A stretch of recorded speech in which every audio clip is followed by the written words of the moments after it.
Right now, as you watch this, 5 nations are sliding toward economic collapse. Not in theory, not in some distant projection. Right now, in April of 2026.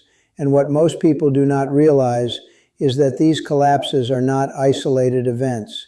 They are connected. They share a common thread, a single geopolitical crisis that is pulling the weakest links in the global chain toward the breaking point. The question is not whether these economies are in trouble. That much is already established. The question is, which one hits the floor first?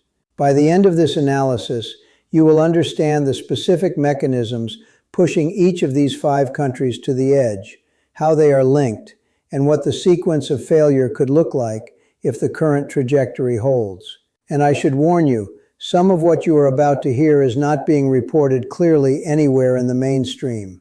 So let us begin. To understand why 5 countries are simultaneously approaching economic failure, you need to understand the single event that accelerated all of their vulnerabilities at once. On February the 28th of this year, the United States and Israel launched a joint military operation against Iran. The strikes targeted Iranian leadership, military infrastructure, and nuclear facilities. Iran retaliated with missile and drone attacks against U.S. and Israeli positions, as well as Gulf states hosting American forces. Within days, the Strait of Hormuz, through which roughly 20% of the world's oil and a significant share of global natural gas transits, effectively shut down. Maritime traffic through the strait collapsed by 95% within the first 3 weeks. Oil prices surged. Natural gas prices in Europe climbed over 30%. The International Monetary Fund cut its global growth forecast and warned that a prolonged conflict could push the world into recession. Now, for wealthy, diversified economies, this is painful but manageable. For countries that were already fragile, already drowning in debt, already dependent on imported energy, already struggling to feed their populations, this was the push that could send them over the cliff. Let us start with the country that is closest to total economic failure at this very moment, Iran. If you had to pick one nation on the planet that is closest to outright economic disintegration right now, it would be Iran. And the cruel irony is that the very weapon Iran deployed to hurt its enemies, the closure of the Strait of Hormuz, is destroying its own economy faster than anyone else's. Before the war even began, Iran was in serious trouble. Inflation had surpassed 47% on the eve of conflict. Food prices were rising at an annual rate exceeding 100%. The Iranian rial had already lost 60% of its value in the months following a previous military confrontation in mid-2025. Millions of Iranians were living below the poverty line. The government's budget was overwhelmingly dependent on oil revenue, and international sanctions had already strangled much of that income. Then came the war. Since February, the IMF projects Iran's economy will contract by 6.1% this year. Inflation is forecast to reach nearly 70%.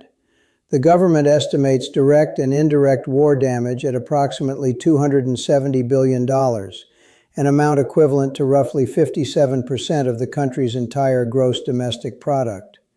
2 million jobs have vanished since the fighting began.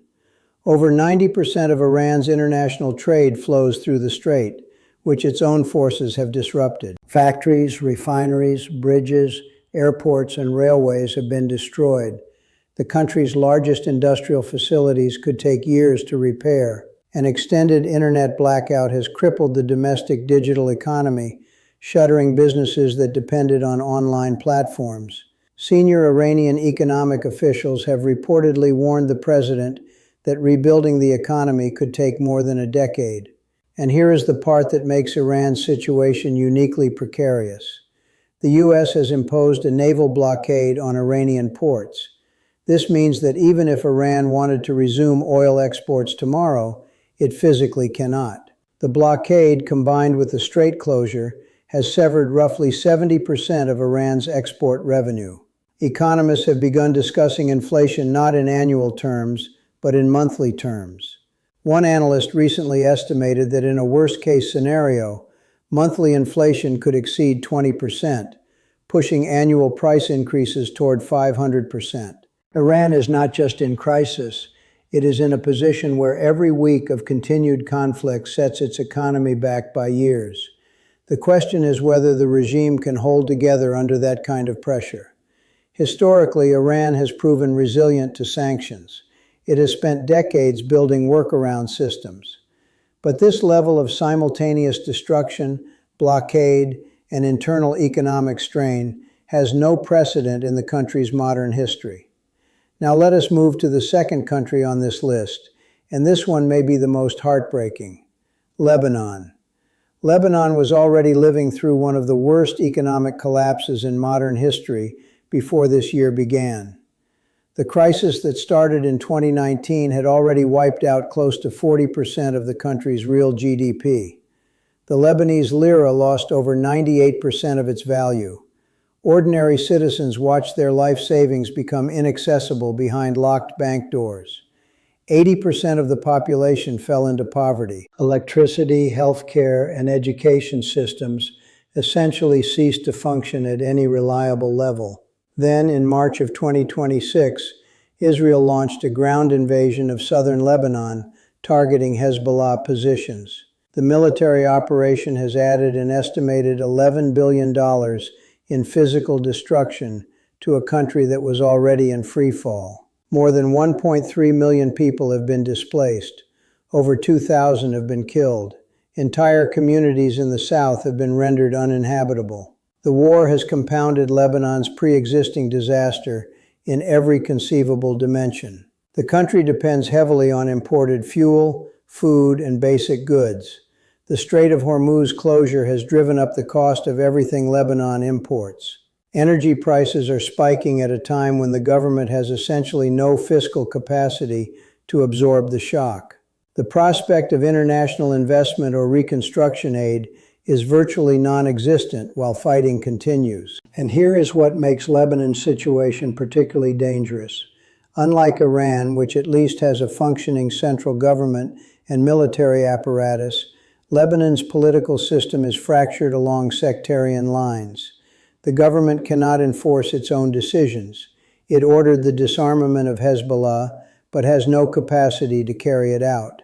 Parliamentary elections are scheduled for May of 2026, but it is unclear whether they can even proceed under current conditions.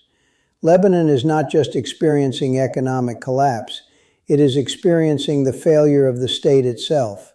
The banking system has effectively stolen depositors' money.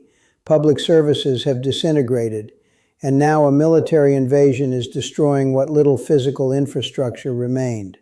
If you were looking for the definition of a country that has passed the point of no return without external intervention, Lebanon is it. Now let us cross to Africa, where the third country on this list has been collapsing in near total silence: Sudan. The war in Sudan, which began in April of 2023 between the Sudanese armed forces and the Rapid Support Forces, has produced what the United Nations describes as the world's largest displacement crisis. But the economic dimension of this catastrophe receives far less attention than it deserves. According to a joint assessment by the United Nations Development Program, even under the most optimistic scenario, meaning peace is achieved this year, Sudan faces cumulative GDP losses of approximately $18.8 billion, stretching into the 2040s. Every additional month of conflict pushes that figure higher.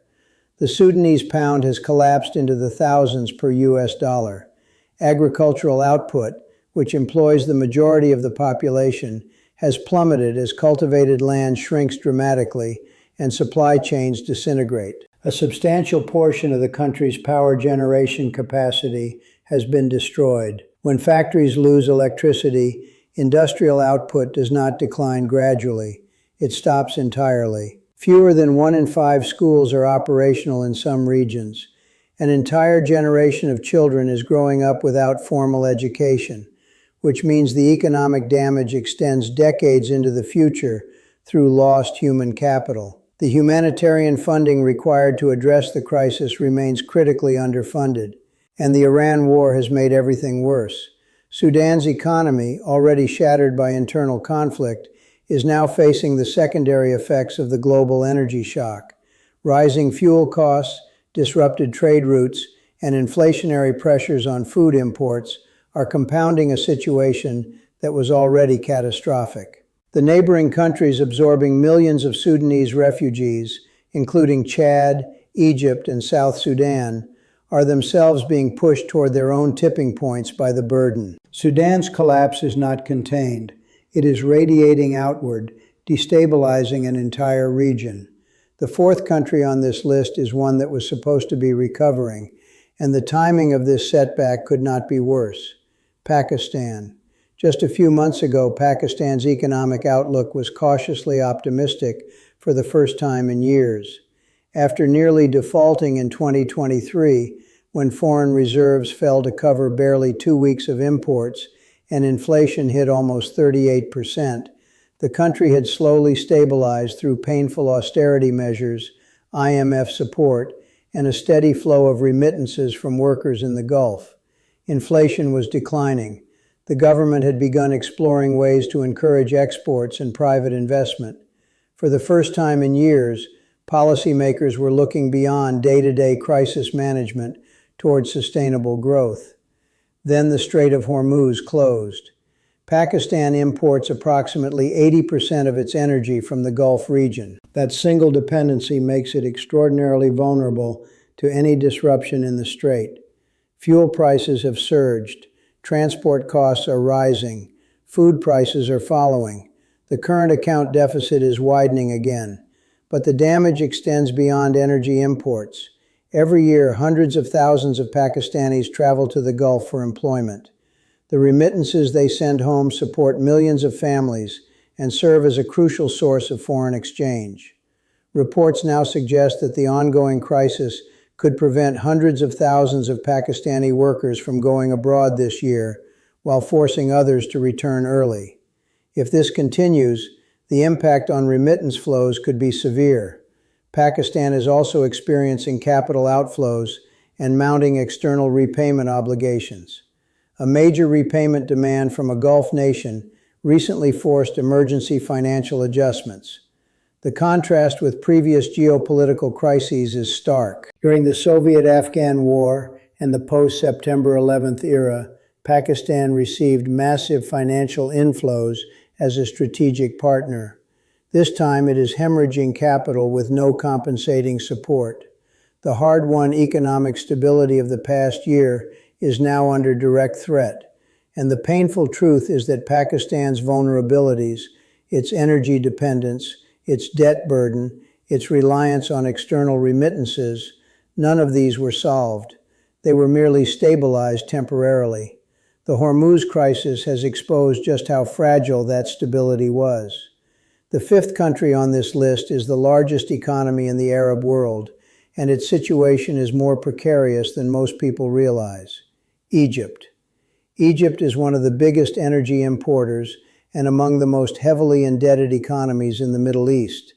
Its population of over 100 million people depends on subsidized fuel and bread to survive. And the government's fiscal capacity to maintain those subsidies is being stretched to the breaking point.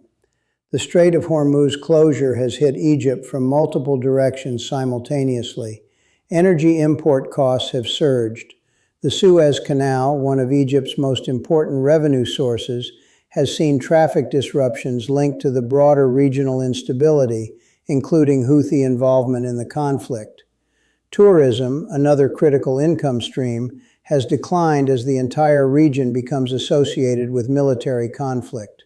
The government has responded with emergency austerity measures, ordering malls, shops, and cafes to close earlier to conserve energy, and cutting back on public lighting. President el-Sisi has acknowledged publicly that these measures are necessary to avoid, in his words, harsher and more dangerous outcomes. Egypt is also absorbing large numbers of Sudanese refugees fleeing the war next door, adding further strain to public services and fiscal resources. The country's debt burden remains enormous, and the Egyptian pound has been under persistent pressure. What makes Egypt's position particularly concerning is the scale. When a country of 100 million people faces simultaneous energy shocks, fiscal pressure, currency weakness, and declining revenue from its major income sources, the consequences are not just economic, they are social. Egypt has a long history of social unrest triggered by rising food and fuel prices. The government knows this, which is why it is taking extraordinary measures to contain the damage. But those measures have limits. So, which one falls first? Let me give you the honest assessment based on everything we have just examined. Iran is sustaining the most absolute damage. The combination of war destruction, blockade, sanctions, and the self-inflicted wound of disrupting its own primary trade route creates a situation that has no parallel in recent history. The IMF projects a 6% contraction this year. War damage estimates approach 60% of GDP, 2 million jobs gone, currency in free fall. If you define collapse as the point at which a government can no longer maintain basic economic functions for its population, Iran is the closest. But Lebanon may have already crossed that line. Its collapse began years ago. The war has simply accelerated the terminal phase. The currency has lost 98% of its value. The banking system has failed. Public services are gone. A military invasion is destroying physical infrastructure. Lebanon is not collapsing. It has collapsed. What we are watching now is the aftermath. Sudan is in a similar position but receives far less international attention. Its economy has been shattered by 2 years of civil war, and the global energy shock is making recovery impossible, even if peace were achieved tomorrow. Pakistan and Egypt are in a different category. They are not collapsing in the absolute sense. They are being pushed back toward the edge they had only recently stepped away from. The danger for both is that the Hormuz crisis lasts long enough to unravel the fragile stability they achieved, triggering a new cycle of inflation, currency pressure, and social unrest. Here is the deeper lesson in all of this. What you are witnessing is not 5 separate stories. It is one story. It is the story of what happens when the world's most critical energy choke point is shut down, and the countries least equipped to absorb that shock are forced to bear the heaviest burden. The wealthiest nations will manage. They have strategic reserves, diversified supply chains, and the fiscal capacity to subsidize their way through the crisis. The poorest and most fragile economies do not have those options. For them, the Strait of Hormuz is not a geopolitical abstraction. It is the difference between survival and collapse. And the hardest truth of all is that none of these countries chose this. Iran's citizens did not choose war. Lebanon's families did not choose invasion. Sudan's population did not choose civil war. Pakistan's workers did not choose to have their livelihoods disrupted by a conflict 1,000 miles away. Egypt's 100 million people did not choose to have their energy supply cut. These are the consequences of decisions made by powerful actors in distant capitals. And the people who pay the price are always the ones with the least power to change the outcome. If this analysis gave you a perspective that mainstream coverage has not provided, subscribe so you do not miss the next one. Share this with someone who needs to understand what is actually happening in the global economy right now. And tell me in the comments, which of these 5 countries do you think is in the most danger? Because this conversation is far from over. I will see you in the next one.